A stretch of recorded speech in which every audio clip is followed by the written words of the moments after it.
The evening sun burned low over the wide Wyoming plains, setting the sky on fire with shades of gold and crimson. The wind brushed softly through the tall grass, carrying the scent of sage and dust. He stood there, that quiet cowboy with eyes like the deep country sky, watching her from across the wooden fence. She was sitting on the porch, her fingers tracing the rim of a chipped coffee mug. The silence between them was heavy, full of things neither had the courage to say. "I can't be a wife," she finally whispered, her voice trembling like a leaf in a storm. He took off his hat, ran a hand through his hair, and let out a long, slow breath.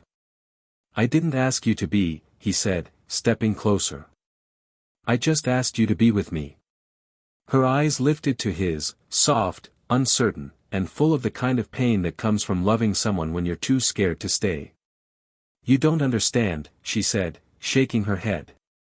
"I've lost before. I've promised forever once, and forever didn't last." He nodded slowly, the lines on his face deepening with quiet knowing. "Maybe forever ain't something we promise," he said. "Maybe it's something we live, one sunrise, one sunset at a time." The words hung in the air like music, simple, honest, true. She looked out across the open fields. The ranch stretched endlessly, dotted with horses that moved like shadows under the fading light. It was a place that healed people, slowly, silently, if they let it. He stepped up onto the porch, his boots creaking against the old wood. "You don't have to be perfect," he said softly. "You don't have to wear a ring, or change your name, or promise me the rest of your life. Just give me your time. Give me your laughter. Let me be the one who listens when the night gets too quiet."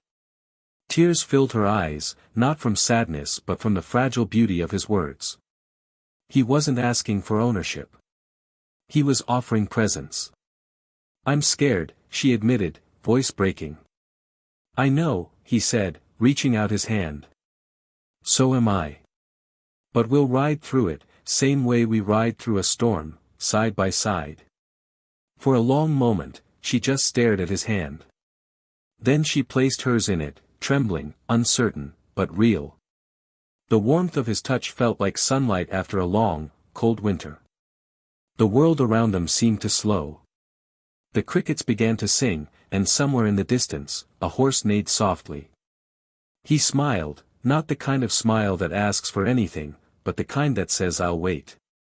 She breathed in the evening air, tasting the dust and the quiet hope in it. "What if I never get better at this?" she asked softly. He chuckled low, that deep, rugged cowboy laugh that made everything feel lighter. "Then I'll love you right where you are," he said. "Ain't no rule says love's gotta be perfect, just real." A tear slipped down her cheek, and he brushed it away with his thumb. "You really mean that?" she whispered. "I've been meaning it since the day you walked into my barn, scared to touch the horse but brave enough to try," he said. "You got something wild in you, and I ain't here to tame it, I'm here to ride beside it." And in that moment, with the last light of day melting into night, she felt something she hadn't felt in a long time, peace. Not the kind that comes from certainty, but the kind that comes from being seen and still being loved. The stars came out one by one, scattered across the black velvet sky. She leaned against him, the steady rhythm of his heart grounding her like the earth itself. Maybe she couldn't be a wife. But she could be his. Right here. Right now. And maybe that was enough. He pressed a kiss to her forehead and whispered, "That's all I ever wanted."